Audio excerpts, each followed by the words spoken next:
Derecho, audioclase.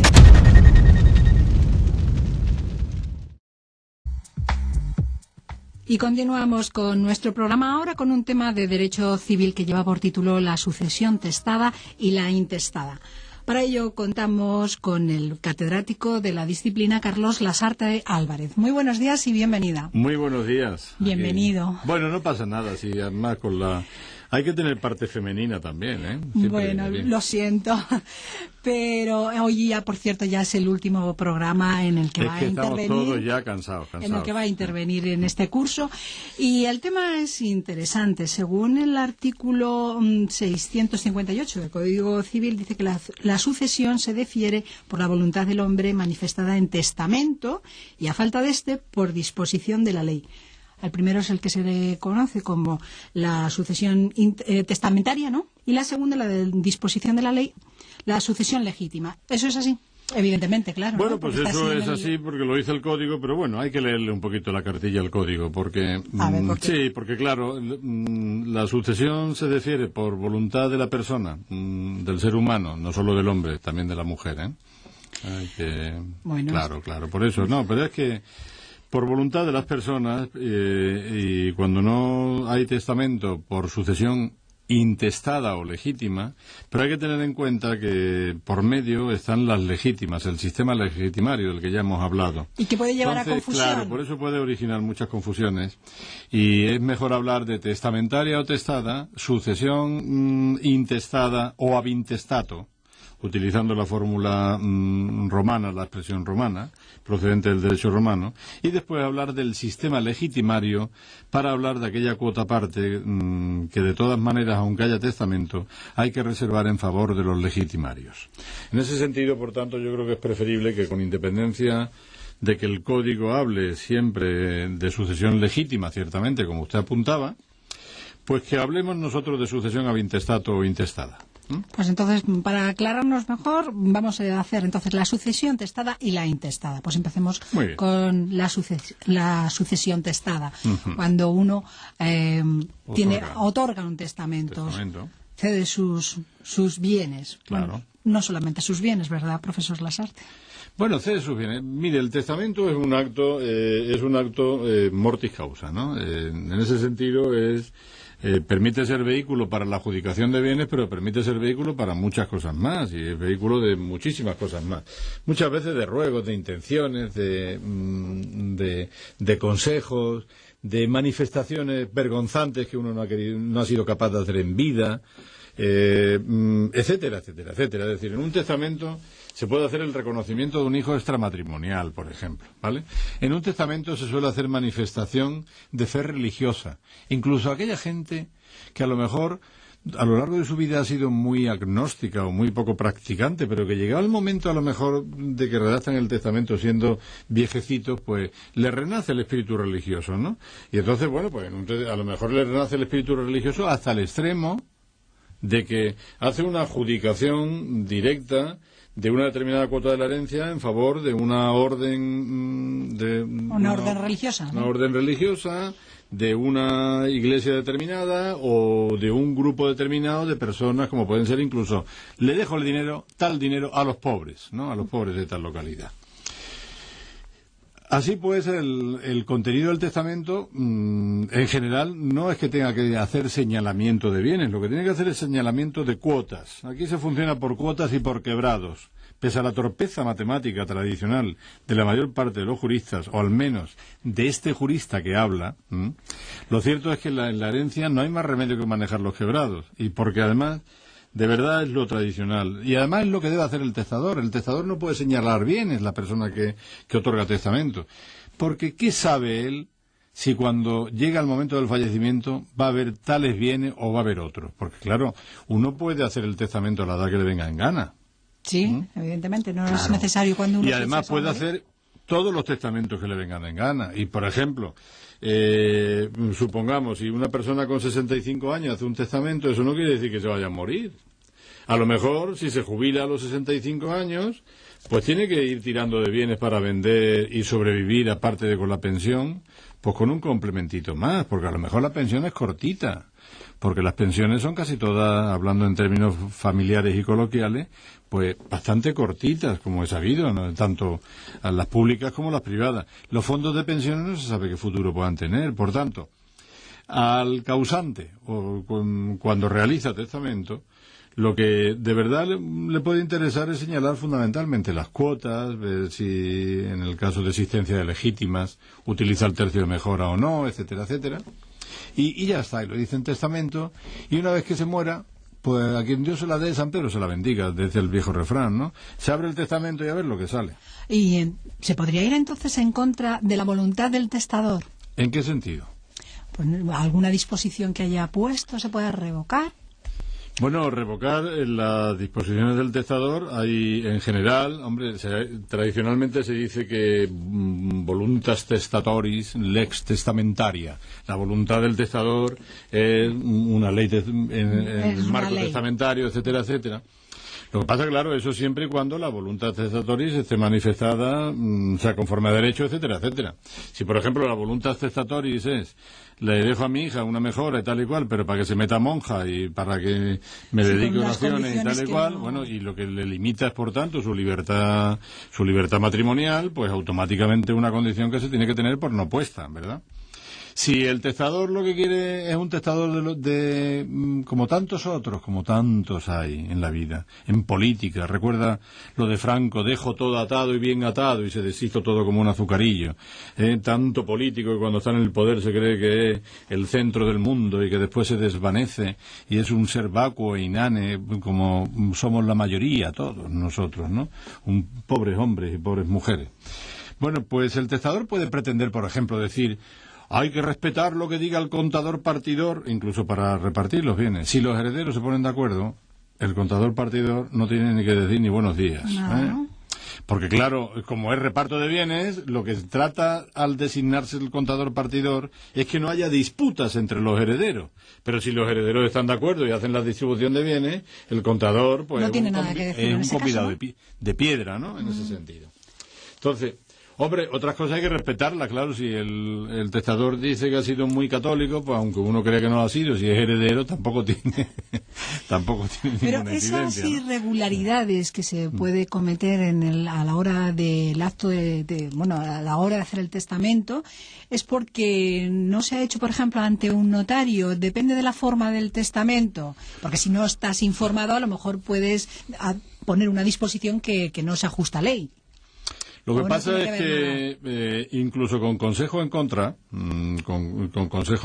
puede haber una persona que haga alguna manifestación que sea contradictoria con una norma imperativa, porque claro, el notario, en el caso de que intervenga, y ya sabe usted que yo soy un gran defensor de notarios y de registradores, y de los jueces como encargados del registro civil. O sea que yo no creo que el derecho sea solo profesoral, el derecho es también el de todos mis colegas y compañeros que trabajan en otros aspectos prácticos del derecho, y son unos grandísimos juristas en general todos ellos.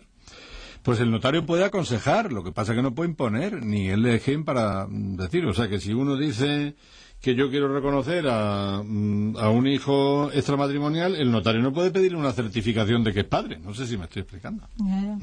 Y a lo mejor es mentira. Y está haciendo un reconocimiento falso, pero eso lo tendrá que decidir un juez el día de mañana. El notario, ¿cómo va a saber? No le va a pedir el ADN el notario, no es quien para pedirle el notario. Que por eso luego los herederos podrían pedir le importa un bledo a un notario con sentido común, le importa un bledo lo que le declare. Él lo único que da fe pública es de que la persona que tiene delante ha hecho unas manifestaciones con voluntad testamentaria. No sé si me explico. La tarea de asesoramiento la hará y generalmente la hacen magníficamente porque ellos son las personas más cercanas a lo que es manifestación de testamento. Un especialista, supongamos que yo lo sea, pues naturalmente puede hacer un testamento hológrafo. Y dejar en el que es redactado de puño y letra, firmado por el testador. Yo, de hecho, cuando era joven, para estudiarme el derecho de sucesiones, y antes de que llegaran momentos álgidos en la vida de uno, por ejemplo, en mi caso, como yo residía en Sevilla, pues Feria de Sevilla, por si fallecía de coma etílico, he redactado siempre un testamento hológrafo, casi siempre, porque además ese es el momento en que estaba explicando la parte de sucesiones. Para recordar y refrescar los temas, redactaba un hológrafo. Yo he escrito muchos hológrafos. Después lo he ido rompiendo todo. Es un ejercicio sencillamente para jugar con el tema. Y también puede no redactar un testamento y dejar que funcione la intestada, ¿verdad? Pues vamos a pasar a la intestada porque, bueno, hay muchas cosas que se pueden hablar de la testada, desde pues de los requisitos que tienen que tener a lo mejor para que un testamento sea válido. Pero bueno, ¿qué pasa entonces si pasamos a la intestada? O avintestato, avintestato. También se dice avintestato, ¿no? ¿Qué es lo que pasa entonces cuando no hay un testamento? ¿O no hay un acto expreso de o hay testamento, pero en el testamento no se disponen de todos los bienes o no contiene ninguna institución de heredero. Es decir, que puede ocurrir de todo porque... no es solo que no se haya hecho testamento, sino que el testamento se puede no hacer llena. testamento, se puede hacer testamento, pero por ejemplo se hace testamento, pues... para mortis causa, manifestar que se dejan legados, que se deja algún legado, que tal y cual, que se tiene tal convicción ideológica y que ruega que los ritos funerarios sean X o Y, o que se entregue el cadáver a la Facultad de Medicina para que hagan prácticas los estudiantes con él, en fin, lo que se quiera. Cada uno puede hacer lo que quiera. Lo cierto es que si el testamento no es completo, si no se refiere al conjunto de los bienes y sobre todo si no contiene institución de heredero, entran en juego simultáneamente un testamento válido y en cuanto se refiere a la distribución total de los bienes entraría en juego la sucesión avintestato. ¿Y cómo es esa sucesión? Pues esa sucesión es muy sencilla, se asienta en las relaciones familiares y, bueno, muy sencilla en sus líneas fundamentales, como es natural, como pasa siempre con el derecho civil. El derecho civil en sus líneas esenciales es muy sencilla, es muy sencillo, está contrastado a lo largo de siglos de experiencia histórica, de relaciones entre particulares, de relaciones entre familiares, etcétera, etcétera. Ya cuando se va profundizando, pues las cosas se complican. Y más que las relaciones actuales también, dentro de la familia, ya no sé, o dentro de las relaciones, ahora, se están modificando también. Entonces, a lo mejor eso también... Claro, pero hasta ahora eso no se ha modificado, ¿no? Porque aquí no es necesario ni modificar. Por ejemplo, las reglas básicas de la sucesión avintestato son, primero y fundamental, que las personas que tienen derecho a la herencia en caso de inexistencia o insuficiencia del testamento, o de testamento, pues son los parientes, primero en línea recta primero descendientes y después ascendientes, en caso de falta de descendientes, los ascendientes, y en caso de inexistencia de parientes en línea recta, los colaterales. O el viudo o la viuda también. No, y aparte de ello, haya o no haya viudo y viuda, claro. La persona viuda,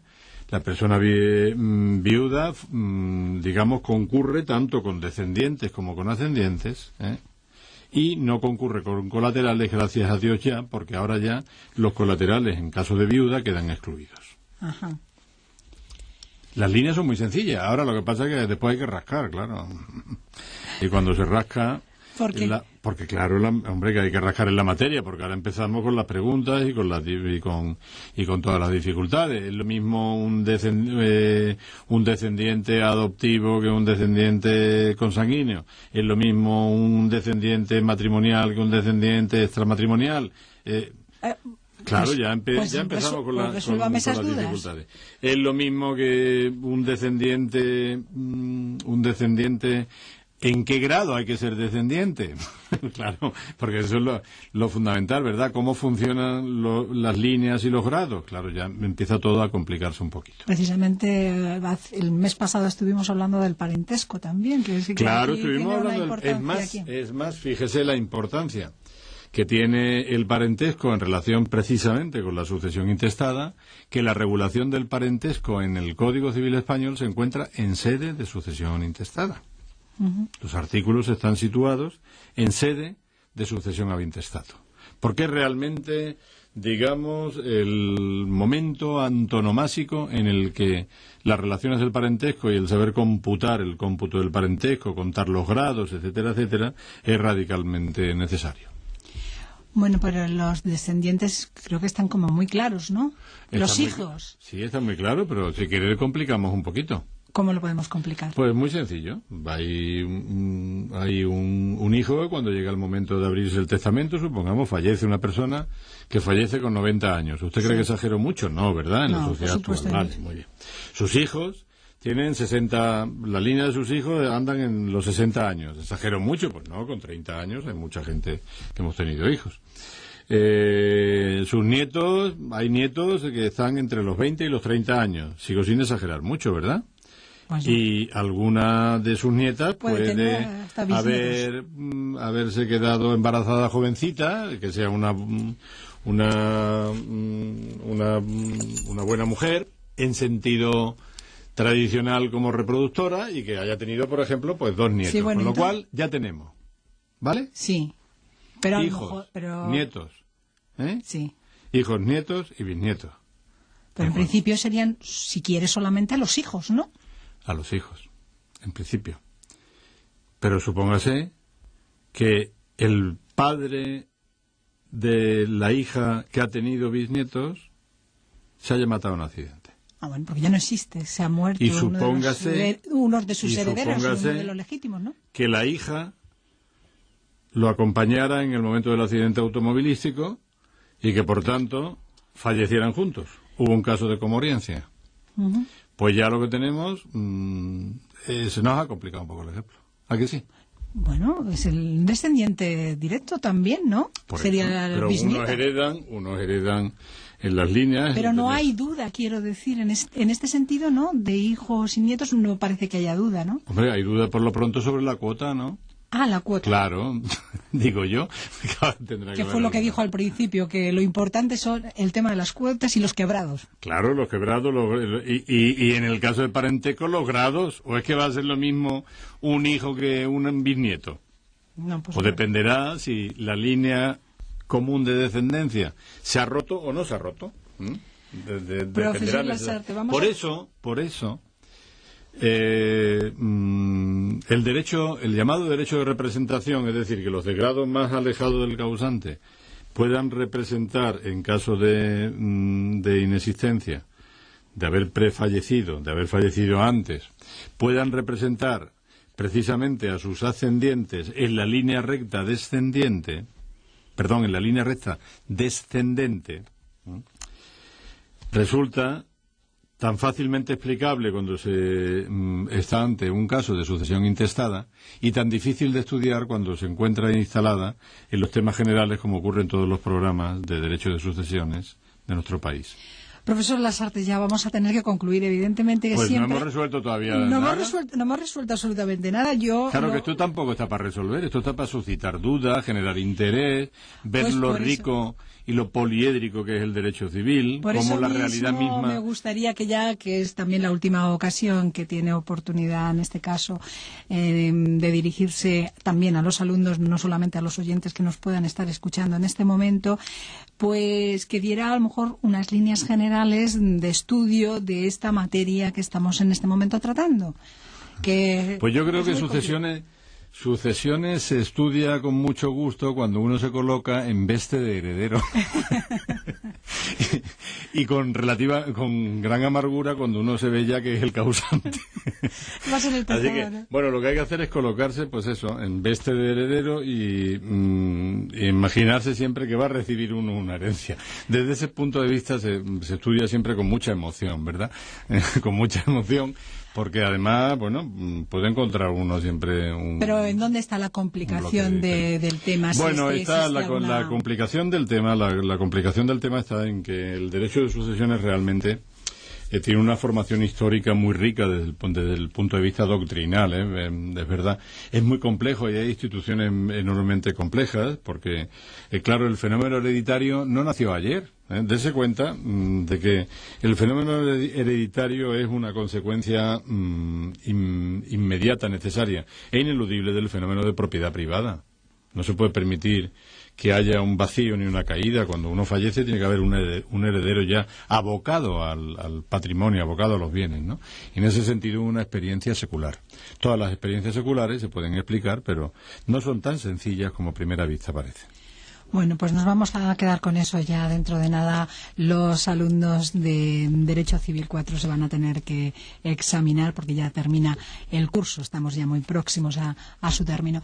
Y también vamos a terminar con el profesor Lasarte y agradecerle, como no, esta intervención suya y la que ha tenido a lo largo del curso en el Civil 4. Muy bien, Muchísimas muchas gracias y hasta el próximo curso. Buenos días, muchas gracias.